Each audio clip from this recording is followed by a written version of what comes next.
that we give ongoing professional workshops related to nonprofits and startup for-profits businesses. Tonight's workshop is going to be on how to start, operate, finance, and grow a nonprofit and a charitable corporation. My name is Michael Randolph. If you want to reach us after the night's presentation, please reach us at Center for Nonprofit and Community at gmail.com. That email is Center for Nonprofit and Community at gmail.com. So let's talk about the state of nonprofits. Specifically to your grassroots that's getting started nonprofits, as well as your nonprofits that's been around, and specifically to African American nonprofits. According to Forbes, 50% of nonprofits will fail within the first 12 months of operation. Added to this, when it comes to Black nonprofits, nearly 1/3 operate with just 30,000 or less. They're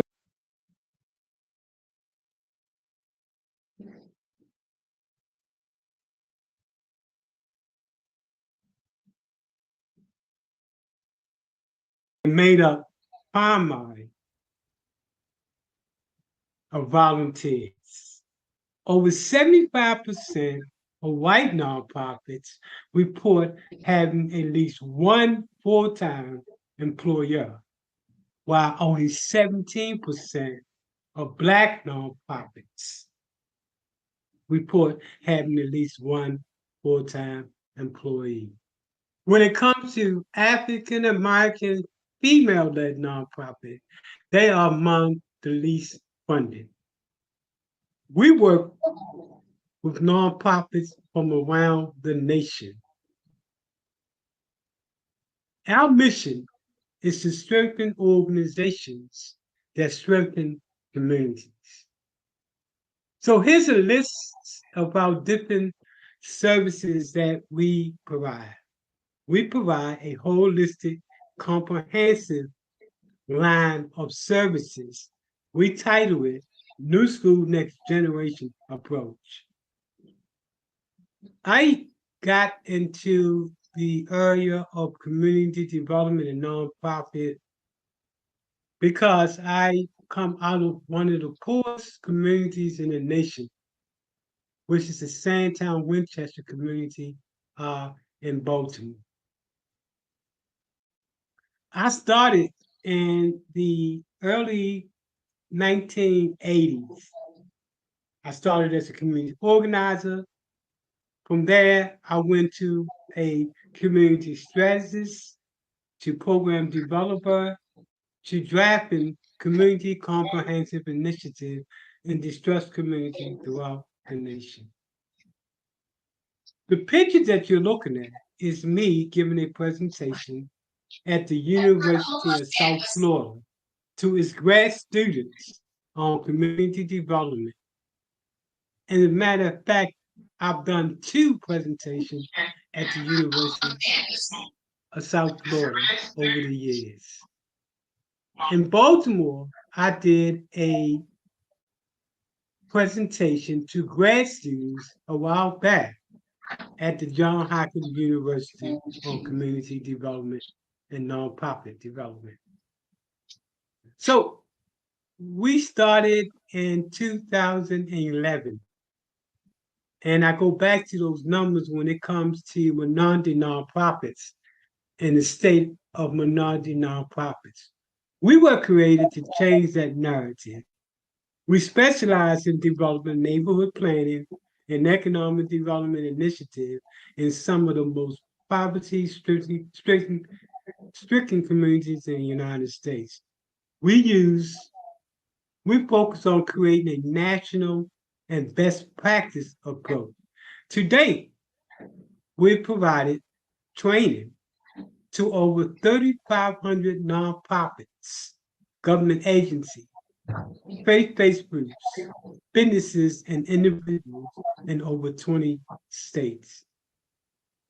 Added to that, we work with getting over 300 nonprofits from around the nation to get their nonprofit status by preparing the paperwork to become a nonprofit. So there are basically two types of charitable organization. One is, and we're just going to talk briefly on that tonight, is a low profit limited liability company, which is an L3C. The other type, in which we're going to spend the bulk of our time tonight on, is known as a 501c3 corporation. So what is an L3C? An L3C is a unique limited liability company composed of both a nonprofit as well as a for-profit characteristic. The uniqueness about a L3C is that unlike a nonprofit, and we're going to be talking about the 501c3, if you decide to close shop, you actually are able to sell all of the assets to that company and pocket the money. What's unique about an L3C, unlike a for-profit LLC, is that the focus is on charitable and educational purposes. There are two ways that organizations that do charitable work get funded by the IRS. Keep in mind that the government provides subsidies to foundations. And they do this if those foundations and corporations are funding those corporations in which at least 5% of their gross proceeds goes to charitable causes. The first is what we know, most of us know, as grants, and grants go to 501c3 corporations.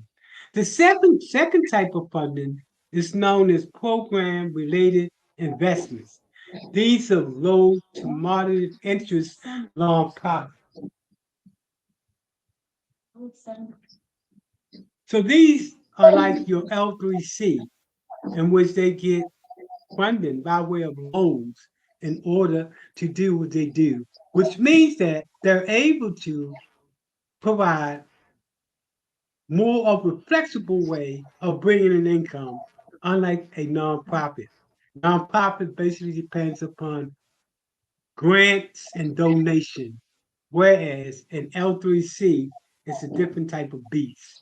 And again, we're just touching on this type briefly. We do have a course, a workshop on L3C.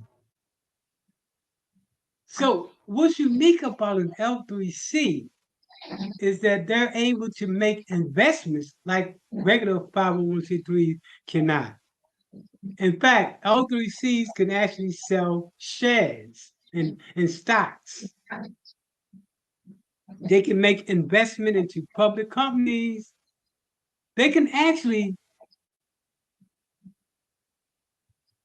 connect with private equity investors. Again, they can invest in common stocks and preferred stocks in other companies. So as you can see, the L3C acts like a different type of beast. And we're going to talk about that in length in a course that we're going to be giving on L3Cs. Unfortunately, right now, L3Cs are limited to the cities that you see here. As of 2020, there's only 1,700 L3Cs throughout the United States. But keep in mind, these organizations are growing fast. So don't be surprised if in your state, a new type of entity come into play. Come, let's now talk about the 501c3 corporation. And let's talk about it in terms of, give me 1 second, in terms of what is it, or what do you have to do in order to create a 501c3 nonprofit? So your learning objectives from this part of class is going to focus on that you should know after class.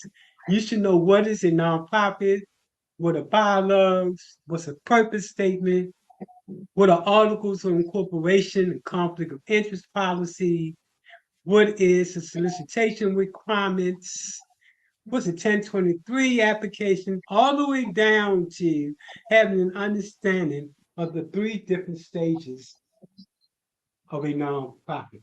Contrary to popular belief, starting operating a nonprofit doesn't start once you finish doing your paperwork. We're going to talk about those three different stages of how nonprofits can be successful, and we can reduce that number of nonprofits that are failing, especially African American nonprofits. So a nonprofit is a tax-exempt organization that services a public interest. It can be charitable, educational, scientific, etc. When starting a nonprofit, you should be able to have 3 ideas, basically advance, before you actually start that nonprofit. First thing, you should be able to define what is your purpose, why do you exist, and what do you do. Secondly, you should be able to know what your vision is. Your vision is, what does the world look like when you're finished with it? Your vision look at the future of the world.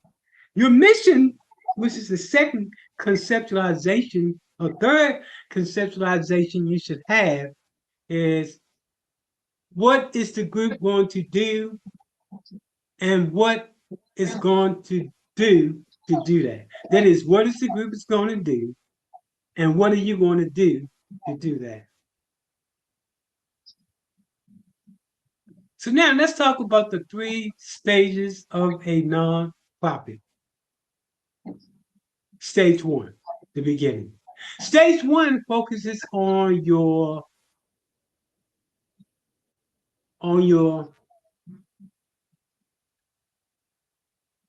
legal creation as well as your compliance. We call stage 1 the emergent stage. This is when you start to put together your bylaws, and your bylaws is basically a written statement talking about who and what your organization. Well, let's take it back 1 second. Bylaws define who does what in your organization, from the chairperson to the treasurer, etc. So your bylaws are laws of your organization. The second document is known as your Articles of Incorporation. This is a formal document that you file with the government to create your nonprofit. In order to get your 501c3 status, you have to be represented. You have to, first of all, be recognized by the state. And then you file your Articles of Incorporation. In addition to this is required by the feds, you should also have what's known as a conflict of interest policy. Then the next stage in terms of starting that nonprofit is to complete what's known as the 1023 or the 501c3 application. Once the state recognizes you as a nonprofit, then you can file for your tax exempt status with the federal government. After that, you can file for your state exemptions. A lot of states have exemptions that waive that you don't pay sales tax. The majority of states do, but not all of them. The next thing you're going to file is your request to solicit donations as well as money donations from your state. This is how you get your license from that state. And then finally, the next thing you want to do in getting your paperwork together is to put together or to get your EIN number. Your EIN number is the number that's going to be associated with your corporation. Now, keep in mind, your your you have to be in compliance. That means every year you have to file with the state an annual report related to your nonprofit, and every year you have to do your taxes related to your nonprofit, and every year you have to renew your license to solicit donations in your state. Stage two. Stage two is known as the intermediate stage. This is when you're putting together your human resource department, your board training, your policies and procedures. And this is also when you begin to think about what staff do we need in order to operate the nonprofit. The next stage, the third stage to the nonprofit. Stage three. Stage three is known as the advanced stage. This is where you're putting together your organizational operation, your program development, your funding development, your strategic plan on how to grow your nonprofit. You're putting together your financial management system, your marketing, your public relationship, and your online presence and visibility.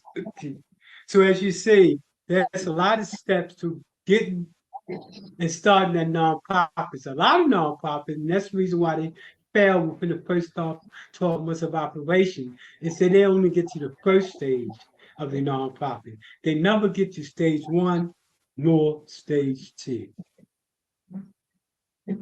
So now let's talk about the grant and your organizational readiness in order to pursue that grant. So the second part of the class is going to focus on the grant. And when you finish this class, you should be able to describe the different types of grants. You should be able to describe the types of grants or types of grantors, the research tools you want to use. You should understand the fundamentals of writing a grant, the grant proposal, how to create organizational infrastructure, and to identify grant terms. These classes that we give are one of the most comprehensive and holistic classes that's given out there when it comes to grant writing. We combine organizational development with grant development. So let's talk about what do the funders look for when they consider funding a nonprofit.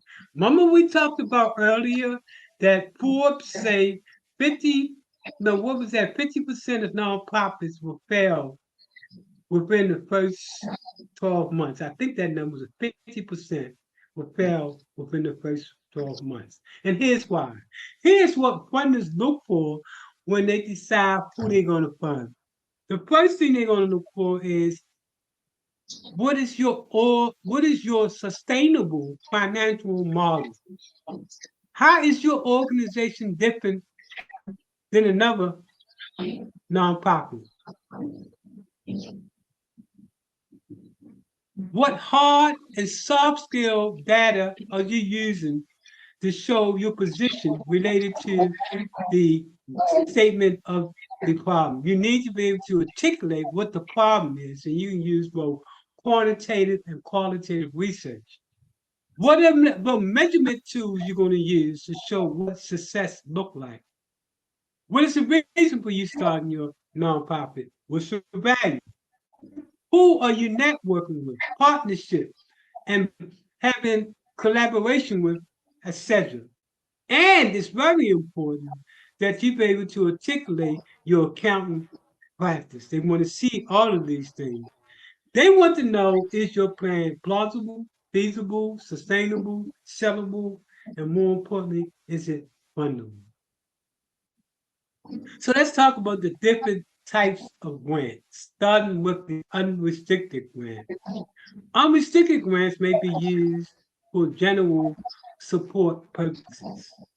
Most grants, however, falls under the category of restricted grants.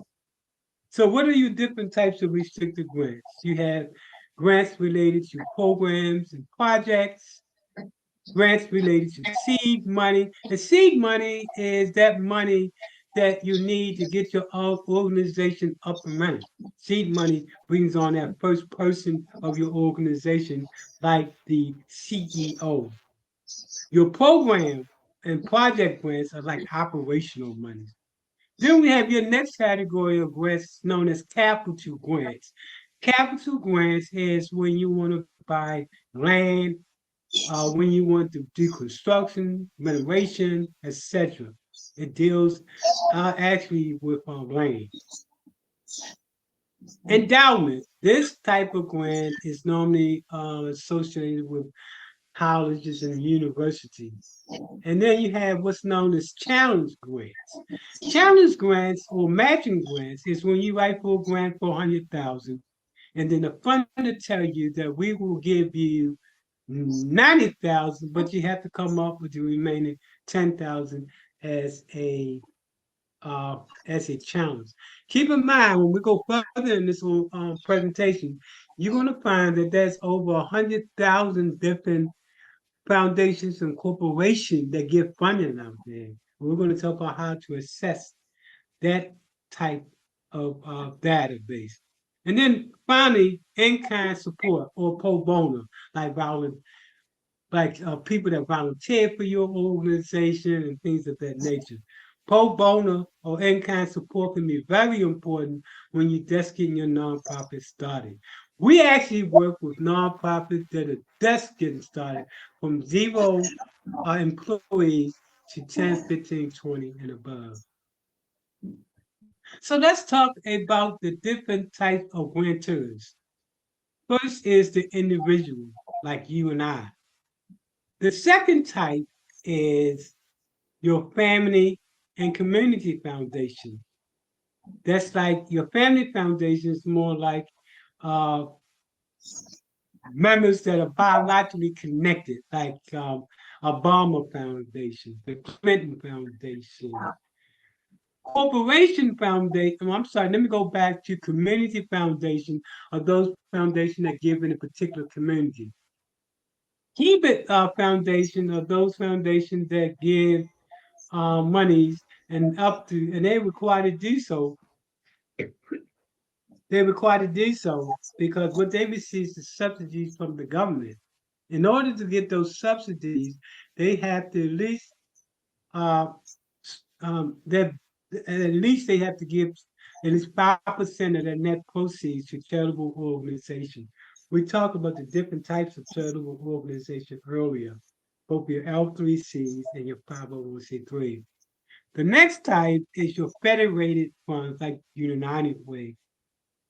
And then finally, your government funds will tend to be the most hardest to get and the most complex, but it is doable if you learn how to write a grant.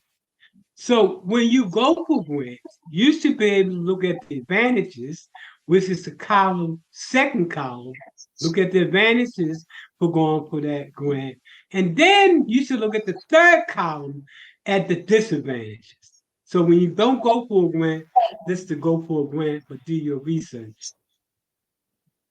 Grant research, finding the money. I have a list of different research that you can use, but I want to talk about what I think are three of the most promising ones, although you have a list of different ones. The first is the Foundation Center. With the Foundation Center, you can they are in fact a nonprofit, and what they do, they act as a clearinghouse. They find out everybody in the world that's giving funding, and they put it in one location where you can go and identify who you need and what you need funding for. For example, if your foundation is a youth foundation in Tampa and you're looking for $20,000, you will put that in the database and they will come up with all the people that's funding Tampa for youth at a rate of 20,000 or more. Then you have what's known as grant.gov. This is when you're going for federal grants. There are 4 key approaches that make you competitive when you're going for a grant. In fact, it creates a competitive funding edge. First is make sure you read the application and look at the forms as well as the guidelines. Make sure you are having a conversation with people that received that grant last year. And make sure you're talking to the reviewers that gave out the funding for last year. And lastly, make sure you contact the program officer. Again, we mentioned the Foundation Center. When you go to the Foundation Center, you can get all of this information. For example, let's say you're going for a grant with the Bank of America. Then you can identify, well, who received money from the Bank of America last year, and who was the group that reviewed and made the award, and more importantly, who is the program officer that I can call and run my idea to before I actually submit my proposal. The problem. If there is no problem, there is no funding. When you talk about the problem, you look at it in terms of a problem statement or need assessment. Your problem statement of the problem, your need, represent the reason behind your proposal. It specifies the condition you wish to change. It should include the below type of items.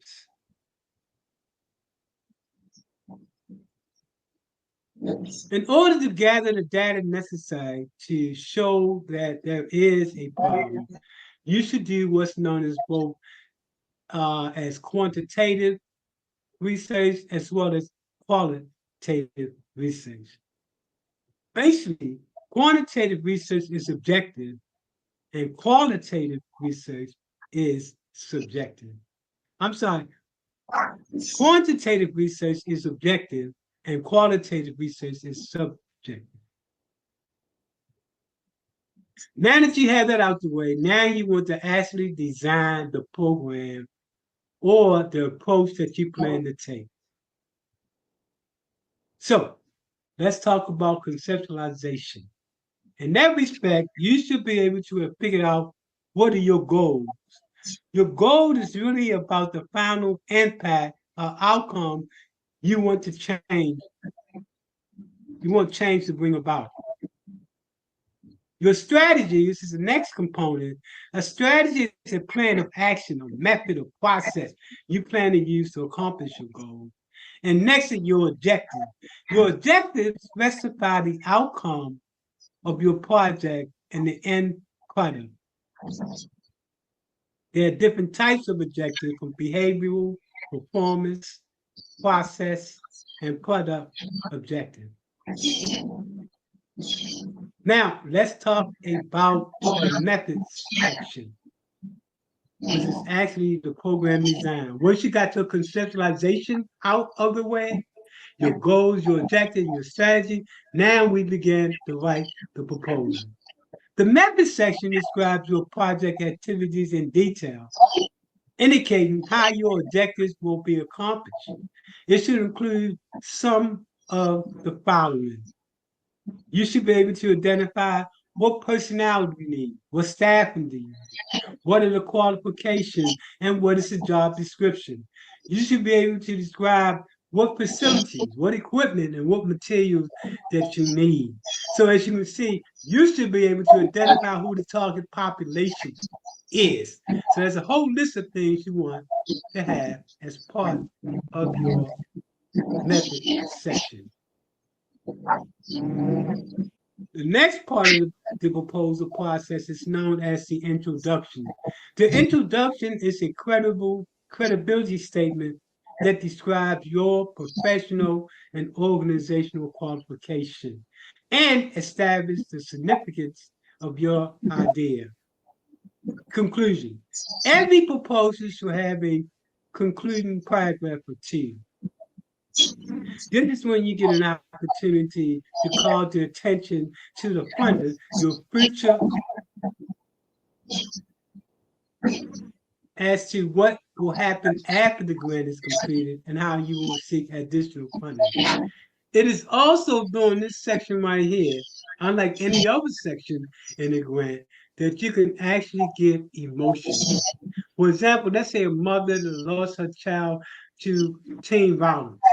It's during that last paragraph, during the conclusion, that she can say, I do this not because of money, but because of a loss of someone that was close to me, and the need to make sure that no other parent feel what I feel. This is when you can get emotional during the last paragraph of the proposal. Nowhere else in the proposal should you get emotional. It's the rest of the proposal should be the facts and nothing but the facts. So when you look at the simulation of your proposal, you can talk about information that you want to include is your newsletter, your website, social media, especially artificial intelligence, GPT in particular, speeches and press release. This is how you want to be able to identify how other people will know about what you're doing. The proposal appearance is very important. Every time you write a grant, you want to make sure that you go to that section that's called formation requirements. They're going to tell you, for example, should be double space, single space, and things of that nature. No, let me back up for a second. This is the appendix. And your appendix, this is a section that you're looking at that you're going to, as a matter of fact, let me go back one time. I hate doing this live. Let's go back to the simulation. I think we talked about that. Now let's go back to the appendix. I'm sorry, I don't know what I was talking about earlier. But your appendix is that what you attach to the back of the proposal. This is where you put down your board of directors, your organizational physical report, any organizational charts, resumes, letters of support, and past success stories. Now I want to talk about the appearance. The appearance, when you write that proposal, you should go and identify that section called formalization of your proposal.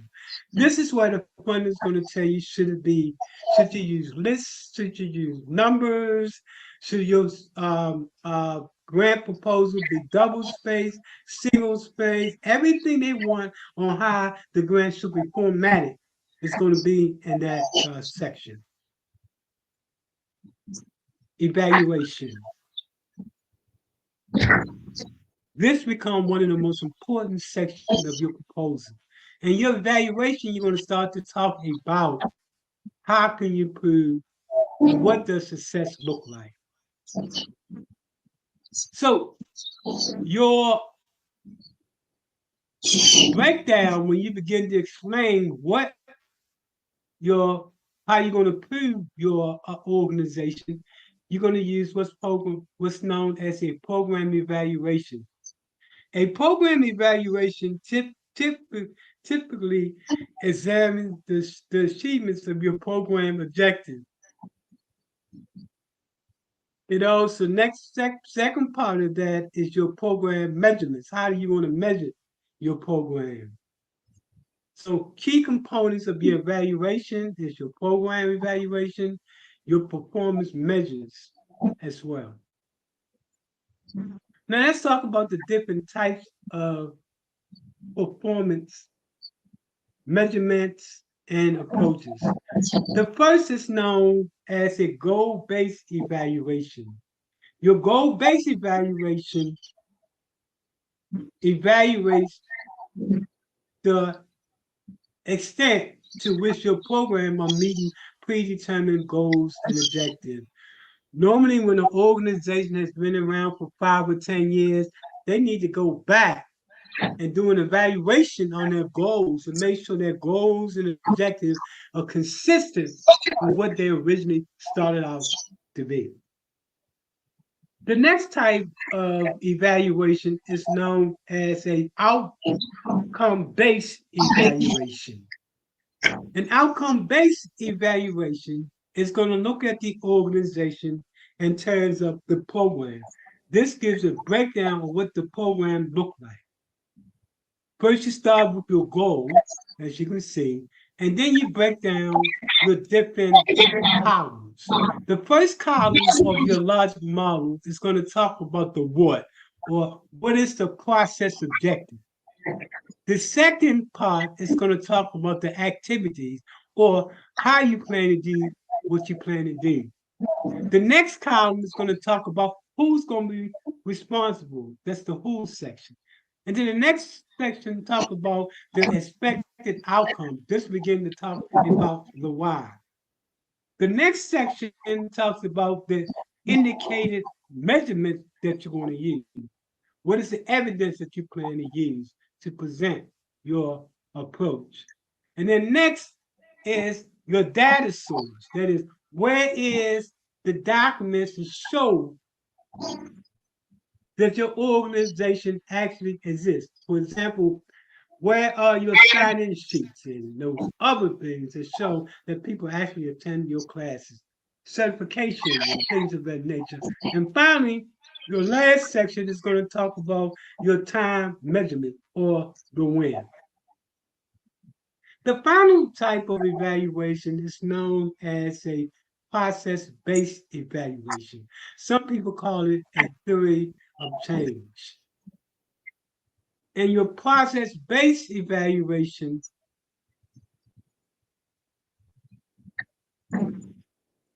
you're geared to a process-based evaluation are geared to fully understand how the program works, the process. How does it produce the results that it claims that it's going to produce? The first section is your community problem and need statement. The second section talks about the intervention. For example, you got a program that's going to be 6 months long. It's going to meet weekly. It's going to meet an hour every week. And you're going to use the following material to determine if the person is progressing. And then the final section is called your intended outcome. This is called the theory of change, or the process-based evaluation. We've just gone over 3 types of evaluation.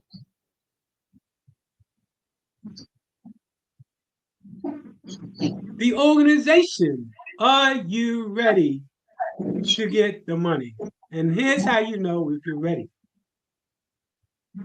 Now, the first thing the question is going to be asked is your organization capacity, the why, the who, the what, the how, and the how much.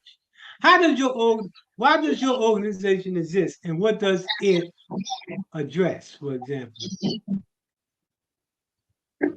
Who are you, and what makes your organization unique?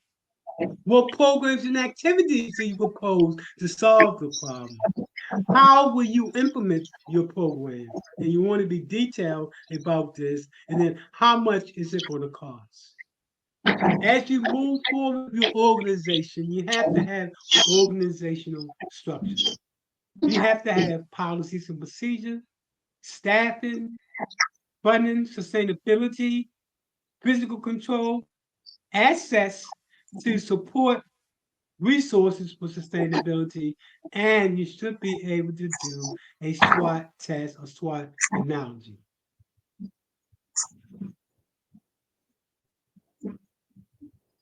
You also want to, as you grow as a nonprofit, one of the most important things that funders look for is your 5 year strategic plan. Your 5 year strategic plan before you apply for a major grant. Here are some of the components you should have: your goals, your strategies, your objectives, your tactics, your operations and methods, and your budget. Now, before you do your strategic plan, you want to do what's known as a SWOT analysis. That is, this is what we call a strategic planning tool to evaluate the strengths of your organization, your weaknesses, your opportunities, and your threats. This type of evaluation is normally done during at least the second or third year of operation. You can, and I advise you to do it during your first year of operation. Because when you're writing that grant, you always want to be in a better position. Understand that thousands upon 10,000 of people are writing for grants every year. So you're in a large group of people. You want to do everything you can to stand out. And the SWOT analysis is normally only done by your top 10 Fortune 500 companies, Fortune 500 companies.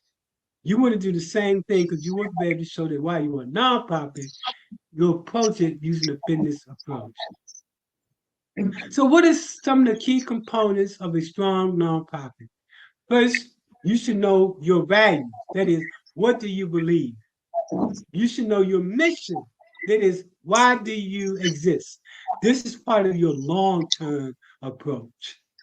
Next, you should know what is your vision. That is, where are you going? This focuses on your midterm approach, and then your strategy. That is, how will you get there, and then your tactics. And your tactics, what will you do to get there? These are all part of your short-term objective. Normally, notice you should have long-term, short, mid-term, and short-term objectives. Stage 3, I want to repeat again. It's so important that you put together a business plan. Now, understand a business plan is different from a strategic plan. A strategic plan look at internal operations. A business plan look at your financial component of your business. How will you bring in the money? Next is your operational plan, your physical management, fundraising, safety and risk management, your marketing plan and branding, and your partnership and collaboration. Funding.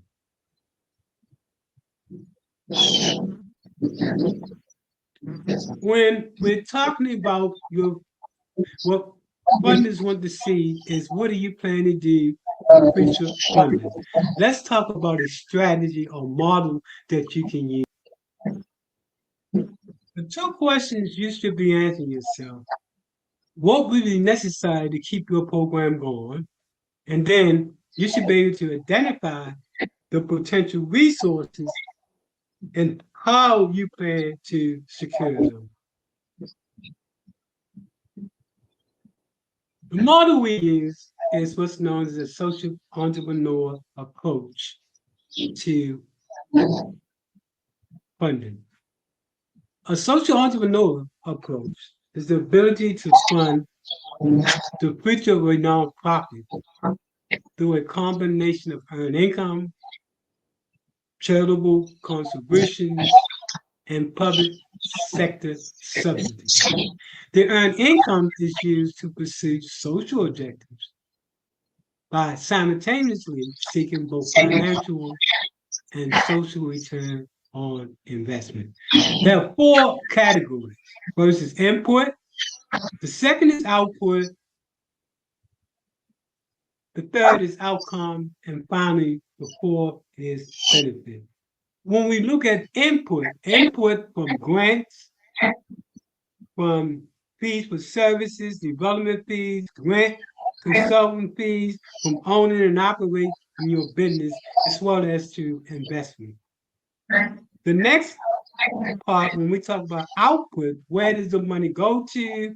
For example, this was a community development model, so their programs went to employment, public safety, youth service, community service, affordable housing, community mapping, and neighborhood evaluation. The third category, which is outcome, their outcome includes increasing employment, increasing affordable housing, reduction of crime, improved quality of life.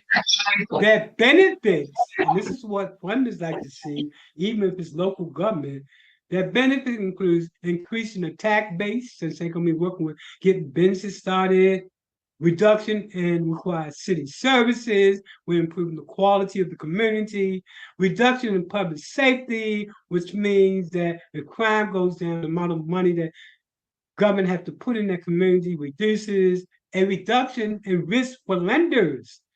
So when they want to, a lender want to invest in the community, they know that there's a program coming about to change the quality of that community. And then it will increase on the return of investors that are coming to invest in the community. And finally, better quality of life for everybody, social entrepreneurship. The budget. I know you're headed, but this is critical to any proposal. We're just going to talk in general about it. We actually have workshop on each one of these categories. Like for budget, we have a 1 week workshop. So a budget project is more than just a statement of proposed expenditures. It is an alternate way of expressing your project. So there are 3 types of costs associated with. First is direct costs, indirect costs, and cost sharing. And then finally, it's called in kind, even though it's not a cost, but we list it anyway, in kind. In kind can be pro bono work. Now, we hope that we've helped you. At this point, as you can see, not only do we operate the Center of Nonprofit and Community Development, but we also partner with the National Institute for Strategic and Tactical Planning. We have a 10-week lesson plan on how to write a grant proposal. Did you know that beginning grant writers make anywhere from $30 an hour up to, when you become a seasoned, to $200 an hour? I hope this workshop has been beneficial to you. So that is, a grant writer can make anywhere from $20 to $30 an hour, up into $200 an hour if you've been a seasoned grant writer. If you are an individual that wants to start a nonprofit, contact us. Let us work with you and putting the tools together so your nonprofit can be successful. 9 out of 10 nonprofits fail within the first 3 years. Contact us at the Center for Nonprofit and Community Development. If you're an existing nonprofit and you want to grow, contact us so we can take you to the next level. Specifically, if you are a Black-led female nonprofit, contact us because your category is the most least to be funded. Yet, it is the Black female nonprofit that does the most in the Black community. Again, thank you for taking part in a nice workshop. We got a host of other workshops that are coming up. Reach out to us at the Center for Nonprofit and Community at gmail.com, or hit us up on the web at Center for Nonprofit and Community Development.com. I hope this pop-up presentation has been helpful. Look for us This presentation is being broadcast on all of our social media formats. Thank you for taking part in tonight's workshop.